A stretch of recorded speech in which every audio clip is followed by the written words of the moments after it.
Bonjour à toi explorateur, cette quatrième vidéo racontant le siège de Vrax est la suite directe de 3 autres vidéos déjà sorties sur la chaîne et que je vous invite à regarder avant celle-ci.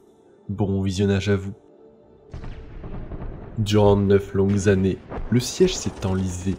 La 88e armée de siège, venant à bout de la première ligne de défense non sans difficulté, mais avec le succès de l'attaque du port spatial par les Dark Angels, et l'arrivée en renfort du 46e corps de ligne et de 3 régiments supplémentaires, l'idée d'une percée refit surface.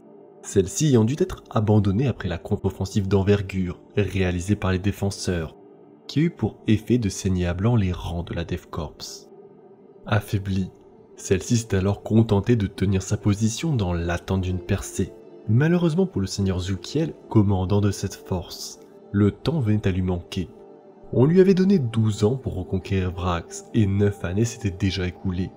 Ainsi, lorsque ses renforts posèrent le pied sur ce monde, il ordonna une offensive totale afin d'y appliquer une pression constante qui permettrait une percée.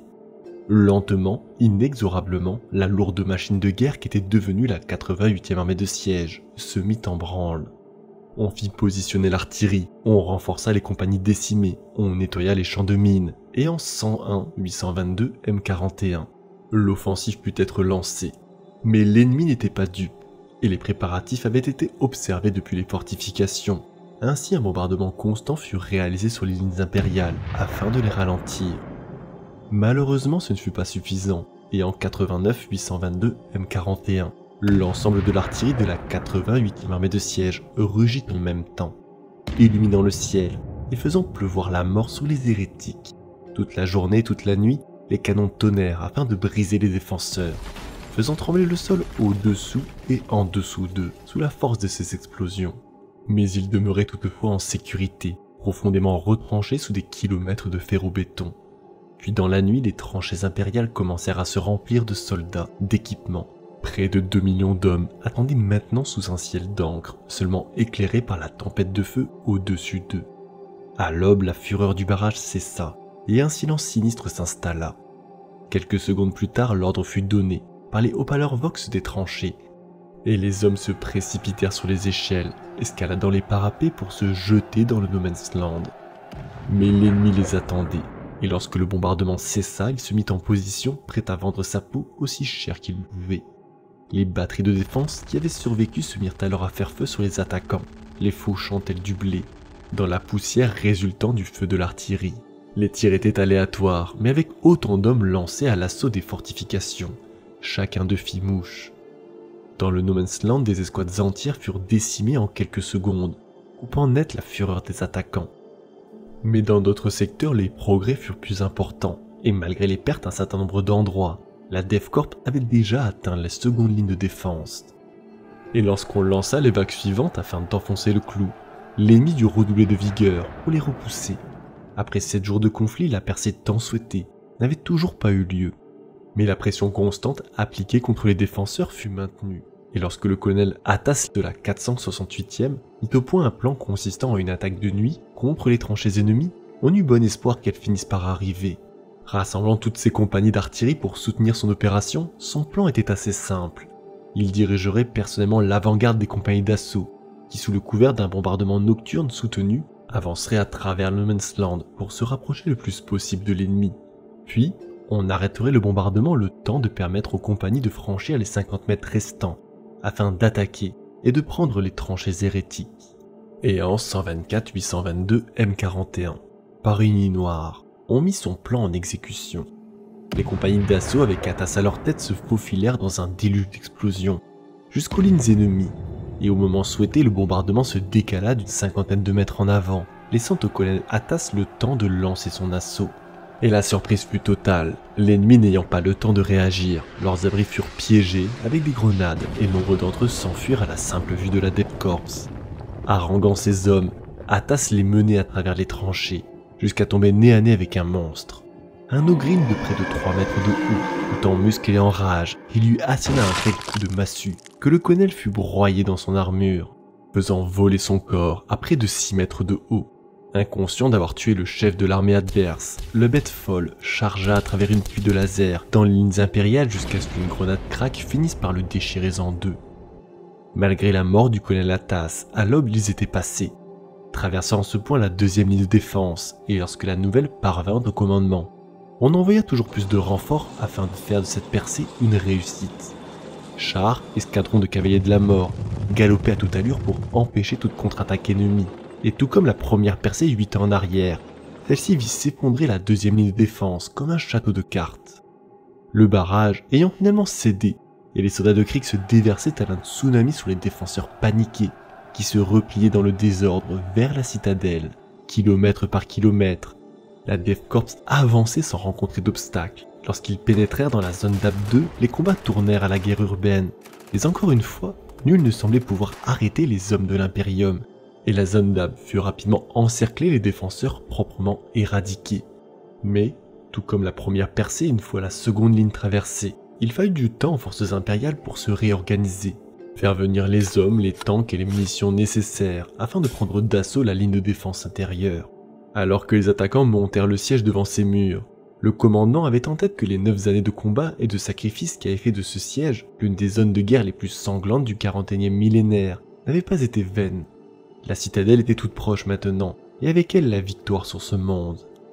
Ce sentiment, qui pour eux rimait avec la victoire, avait un goût différent dans la bouche des défenseurs, chacun ressentant la dure réalité d'une défaite, en voyant autant d'hommes si proches d'eux.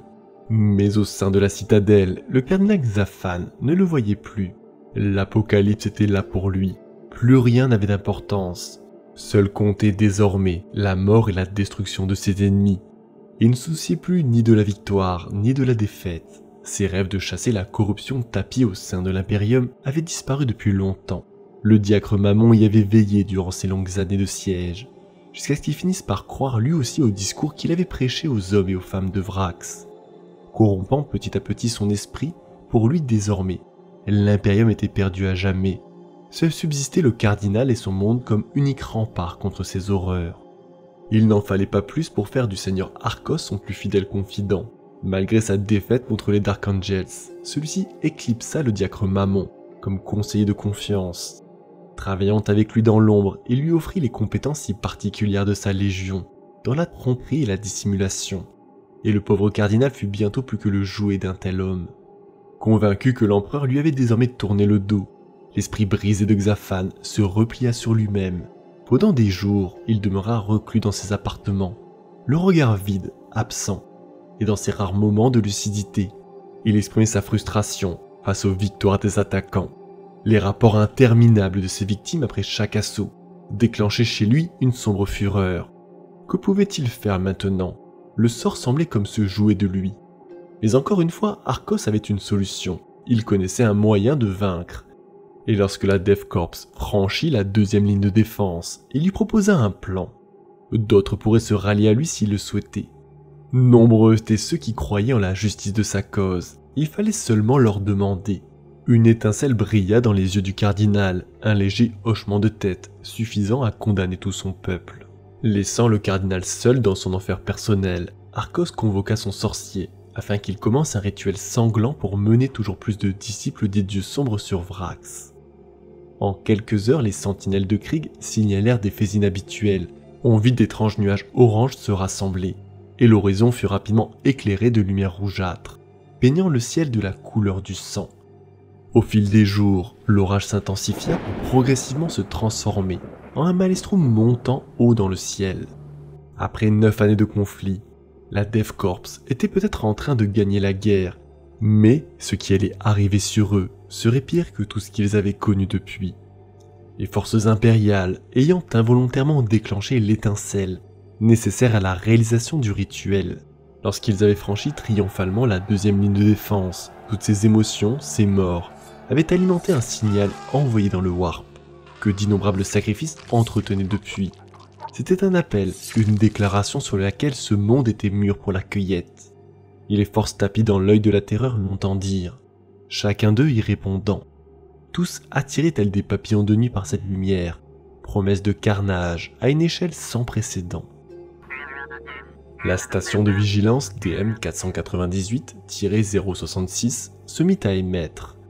Celle-ci était l'un des innombrables postes de contrôle qui surveillaient l'œil de la terreur. Ces appareils de mesure sensibles aux variations dans le Warp avait détecté le passage de plusieurs engins non identifiés dans son voisinage, bien loin des routes commerciales et des patrouilles de surveillance des flottes du secteur. Et lorsque l'information arriva à Sipramondi, le commandement de la force impériale passa directement à l'action et ordonna aux navires du sous-secteur à proximité de se porter à leur rencontre. En parallèle, on avertit plusieurs chapitres de l'Abdetus Astartes de l'arrivée imminente d'une flotte du chaos. Et en secret, Lord Omalius, toujours méfiant face à toute menace potentielle provenant de l'œil de la terreur, lança sa propre mission de collecte de renseignements. Il envoya un navire sans équipage pour un aller simple dans l'œil. En son sein seulement, des serviteurs et un paria, une ombre dans le warp, indétectable. Lentement, l'écran de contrôle du navire s'alarma, les senseurs ne sachant plus où donner de la tête. Il y avait maintenant près de 30 navires en approche de Vrax. Ce n'était pas un simple raid, mais une attaque majeure. Rapidement, des messages astropathiques furent envoyés dans tous les ports, toutes les bases, afin que chaque commandant de flotte du secteur Scarus sache la terrible nouvelle. On fit rediriger les patrouilles, on récupéra le vaisseau amiral de la flotte. Un vaisseau de guerre Emperor, nommé le Constantin Valdor, car tous savaient maintenant que la première bataille spatiale de Vrax allait débuter. Le contre-amiral Raziak, commandant de la flotte stationnée dans le secteur Vrax, n'était que trop conscient de l'activité fébrile de la marine impériale dans le secteur. Il avait également reçu l'ordre de se tenir prêt en prévision de l'apparition d'une force importante du chaos dans le système. Mais maintenant que cette menace devenait palpable, le contre-amiral se permit le luxe de contempler l'ensemble de sa flotte. Elle lui sembla insuffisante face au danger à venir. Seulement constituée d'un ensemble hétéroclite de cargos, dont son propre navire, le vénérable croiseur de classe lunar, Lord Bellérophon, en était le seul élément réellement offensif.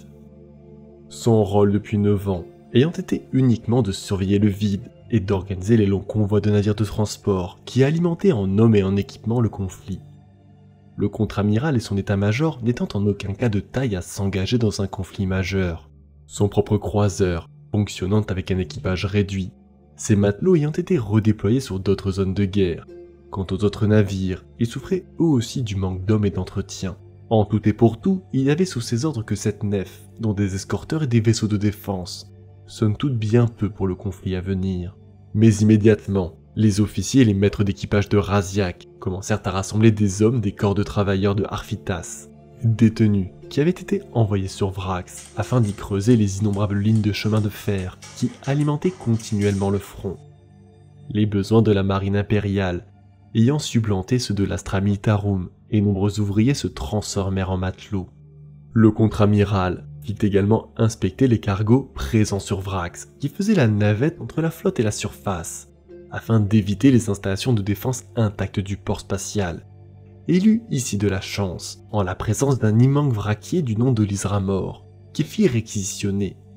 Celui-ci n'étant pas réellement un navire de combat, mais il transportait suffisamment d'armes pour sa propre protection. Il fit aussi récupérer 5 autres cargos, dont 2 suffisamment bien armés pour le combat à venir. Leur équipage inexpérimenté fut renforcé avec ceux de ses propres officiers, maîtres d'équipage et canonniers, dont son propre fils, le lieutenant de pavillon Maius Raziak, dont il confia le commandement.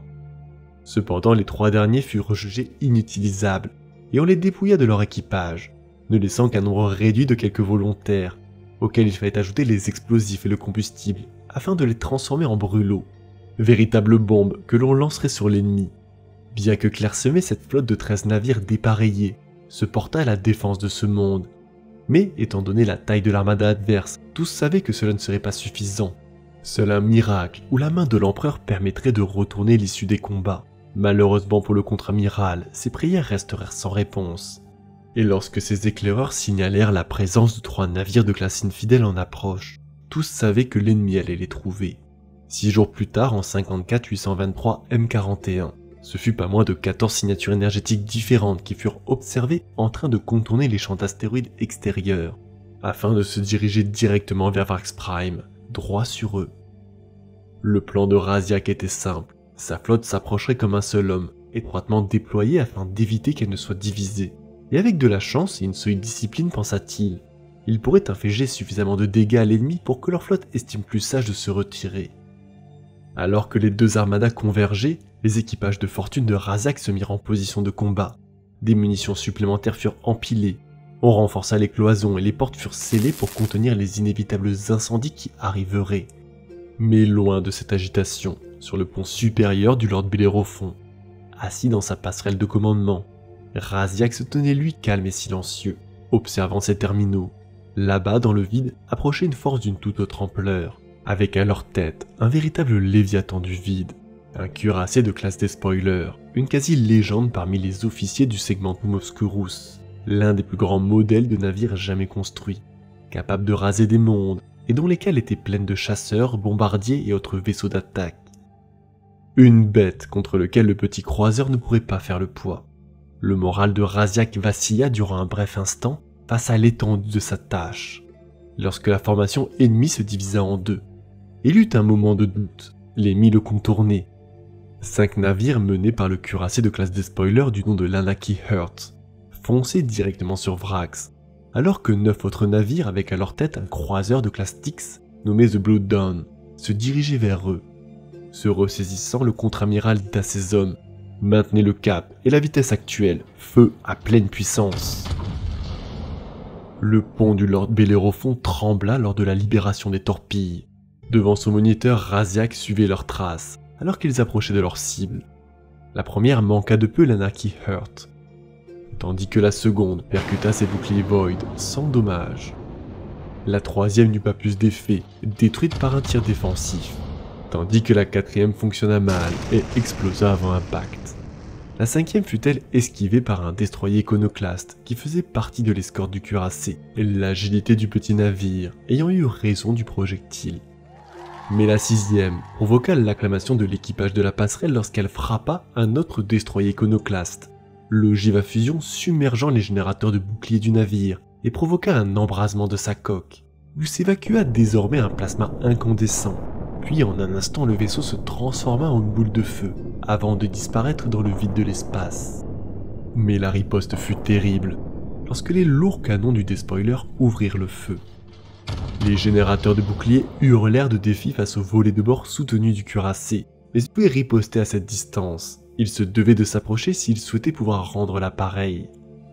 Les deux flottes se croisèrent dans une fusillade meurtrière, où les nuées de bombardiers et de chasseurs remplirent bientôt le vide de l'espace. Les icônes de cible inondaient les écrans de contrôle, où les canons les tourelles braquaient vers l'ennemi dans un feu nourri. Dans ce duel vicieux, aucun des deux camps n'en sortit indemne. La flotte menée par l'Anaki Hurt avait fait exploser l'une des frégates Sword lors de son passage à proximité des défenseurs, détruisant aussi 2 autres vaisseaux de défense. L'Isramor, quant à lui, avait été immobilisé, et le contre-amiral n'eut d'autre choix que de l'abandonner à son sort. Mais, plus que de renoncer, son capitaine ordonna à son équipage survivant de continuer à tirer, quoi qu'il en coûte. Le Lord Bellérophon lui-même avait souffert des combats, toutefois était toujours en capacité de répondre, et la destruction d'un autre destroyer iconoclaste ainsi que l'explosion des moteurs d'un transporteur lourd du nom de l'Iron Bane en fut un bon exemple. La flotte du chaos avait elle aussi été endommagée, et pour une raison inconnue, 2 de ses croiseurs ne s'étaient pas engagés dans la bataille. Au lieu de cela, ils étaient restés à l'arrière-garde, et semblaient même se désengager du conflit. Un coup de chance, pensa Razak, peut-être avait-il même abandonné le combat. Mais en réalité, ce qu'il ignorait était l'arrivée dans la bataille de renforts impériaux, renforts que l'ennemi avait lui repérés. Une flotte de la marine impériale, aux ordres du contre-amiral Titus Mazur, depuis son navire de classe gothique le consul Tracy, appuyé par un navire de classe Dominator, l'Orion, et un ancien croiseur du nom de Coventer, auquel venait s'ajouter un escadron d'escorteurs. Après une brève évaluation du champ de bataille, l'objectif de Mazur fut de couper l'approche de l'ennemi de Vrax, afin de l'empêcher d'y débarquer des millions de partisans du chaos. Mais il avait pour cela du pain sur la planche, et même à pleine puissance, les hérétiques étaient déjà loin. De plus, les 2 croiseurs du chaos se déplaçaient afin de les intercepter. Le croiseur de classe Slaughter, The Fallen Sun, et le Ferrum Invictus, de classe Devastation. Et à l'aide de ses batteries à longue distance, le Ferrum Invictus ouvrit même le bal. Le contre-amiral Mazur pouvait se permettre d'être retardé de la sorte, mais il ne pouvait non plus les ignorer. Ainsi ordonna-t-il à son escadron d'escorteurs et à l'Orion de les engager, afin qu'il puisse, avec le Covenanter, se diriger vers Vrax. Pendant ce temps, Raziak ordonna à ses navires restants de se regrouper, sa ligne ayant été dispersée et ses vaisseaux survivants fortement endommagés, mais ils se devaient de tenir leur position, constamment harcelés par les escorteurs de la flotte du chaos. Cette manœuvre prit du temps, un temps qui permit à l'Anarchy Heart et à l'Iron Bane de sortir du combat pour se diriger vers Vrax. Et même si les moteurs de l'Iron Bane étaient endommagés, le rendant inutilisable pour un combat spatial, ses soutes étaient pleines de soldats qui, une fois à terre, malmèneraient la Death Corps. Malheureusement, la force restante du chaos était plus que suffisante pour donner du fil à retordre aux impériaux. Lorsque le Blood Dawn lança ses modules Draceclaws sur l'Isra mort paralysé, avec la ferme intention de s'en emparer, cette cruelle vérité les rattrapa. Mais Raziak avait encore un atout dans sa manche, les 3 brûlots. Le premier visa le Blood Dawn. Les 2 autres se dirigeraient vers les navires ennemis en approche de l'orbite de Vrax, dans l'espoir de changer le cours de la bataille. Malheureusement, le brûlot en direction du Blood Dawn fut détruit avant même d'avoir atteint sa cible. Le second explosa dans une salve de l'Anarchy Heart, et seul le troisième atteignit et toucha l'Iron Bane. Le frappant tel un éclair, il en déforma la coque et en quelques secondes, celui-ci s'embrasa complètement. Loin au-dessous d'eux, sur Vrax, on vit apparaître une nouvelle étoile illuminer le champ de bataille, avant qu'elle ne disparaisse complètement. Malheureusement, le gros transporteur paralysé était déjà pris dans l'appui gravitationnel de Vrax, et il commença inexorablement sa descente vers le monde. Lorsqu'il en franchit l'atmosphère, le vaisseau corrompu se transforma en une comète. Une boule de feu dans l'épais blindage absorba la majorité de la chaleur, et lorsqu'il percuta le monde près du plateau de Shalia, il n'y eut pas d'explosion, comme si une main invisible en avait arrêté la chute. Un sombre miracle qui avait préservé la majorité de sa cargaison. Des millions d'hommes qui maintenant sortaient en hurlant de la carcasse du transporteur. Pendant la chute du cargo, l'Anarchy Heart manœuvrait déjà en orbite basse, lançant sur Vrax des centaines de modules d'atterrissage, transportant autant de Space Marines du chaos vers la guerre en dessous. Le contre-amiral Mazur savait qu'il était trop tard pour empêcher le cuirassé de débarquer ses hommes sur le monde, mais il pouvait le détruire, un trophée digne de la marine impériale. Derrière lui, l'Orion et son escadron de frégates Sword étaient engagés avec les 2 croiseurs ennemis, échangeant des volées de missiles, de chasseurs et de bombardiers dans un balai à mort. Alors que les 2 camps se rapprochaient, l'Orion vit 2 de ses escorteurs être détruits, et lui-même grièvement touché. Il était maintenant en grave danger, et lorsque ses senseurs l'avertirent que le Ferrum Invictus s'apprêtait à lancer ses modules Draceclaws pour le capturer, il se résigna. Il avait fait sa part, et il fit sonner la retraite. Entre-temps, l'Isra mort paralysé avait finalement disparu, surtassé et dépassé par le croiseur lourd Blood Dawn. Il avait été conquis par l'ennemi, ses couloirs et ses hangars résonnant maintenant des cris déments des forces du chaos. Quant au Lord Bellérophon, son état n'était pas meilleur, l'ennemi avait réussi à toucher ses moteurs, et lorsqu'enfin ils redémarrèrent, il ne lui restait plus comme escorte qu'un vaisseau de défense, 2 cargos armés et une frégate. Une mince force, et quand d'autres impacts sur ses propulseurs ébranla la coque du vénérable navire, le contre-amiral Raziak sut qu'il était temps de quitter le champ de bataille. Sans eux, il ne pouvait espérer guider les autres navires, et encore moins vaincre l'ennemi. Il fit ainsi envoyer un message au consul Tracy, afin de l'avertir qu'en raison de dommages paralysants à ses propres propulseurs, lui et son escorte s'éloigneraient du système du mieux qu'ils le pourraient, laissant seuls les 2 derniers navires impériaux. Il était maintenant évident aux vaisseaux restants que le système Vrax était perdu, et lorsque la nouvelle du départ du Lord Bellérophon leur parvint, le capitaine du Covenanter demanda s'il devait annuler la course contre l'Anarchy Heart. Le contre-amiral Mazur reconnut qu'il était arrivé trop tard et donna la permission au Covenanter de se retirer. Cependant, lui ne le ferait pas. Pour Mazur, Raziak était un traître, doublé d'un lâche. Il avait ordonné ses instructions au capitaine du Covenanter pour que son opinion soit transmise au commandement de la flotte du Segmentum sur Cypramondi. Le contre-amiral survivrait peut-être à la bataille, mais Mazur comptait lui faire payer son échec de sa carrière. Pour sa part, il ne rentrerait pas la queue entre les jambes. Si l'empereur était avec lui, il pourrait même se couvrir de gloire en éliminant l'Anarchy Heart. Les faits qui suivirent sont encore débattus de nos jours par les élèves officiers de la flotte. Elle donna même lieu à une légende, celle du contre-amiral Mazur, qui chercha seul à éperonner le cuirassé, telle la main vengeresse de l'empereur. Mais celui-ci ne réussit pas son exploit, finissant tel un amas de débris perdu dans le cosmos. Encore aujourd'hui, on ne sait si cela fut un acte de bravoure, symbole de la témérité, attendu de tout capitaine de vaisseau, ou un acte futile produit de la vanité d'un homme, qui coûta au secteur un bon croiseur de classe gothique. Mais objectivement, pour les combattants de Vrax, son sacrifice ne changea pas grand-chose. Cette défaite impériale ayant transformé la zone immédiate de l'espace autour du monde renégat en un cimetière de vaisseaux, dans lequel reposaient 11 navires impériaux dont le consul Tracy, 4 frégates de classe Sword, 2 vaisseaux de défense, le lourd cargo Isramor et 3 brûlots. À ces pertes s'ajoutaient les dommages subis par presque tous les navires survivants, et seul le Covenanter était encore apte au service après ce combat.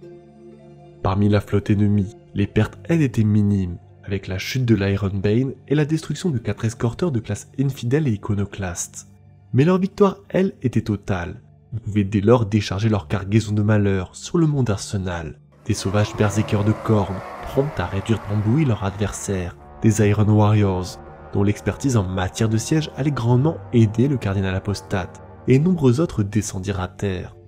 Car cette défaite, à la première bataille navale de Vrax, allait coûter très cher au régiment de Krieg engagé à sa surface, à un prix à même de leur voler le fruit de ces 10 dernières années de siège. Fin de la 4e partie du siège de Vrax, et je vous remercie d'avoir suivi cette vidéo jusqu'au bout, en espérant qu'elle vous aura plu. La suite très bientôt.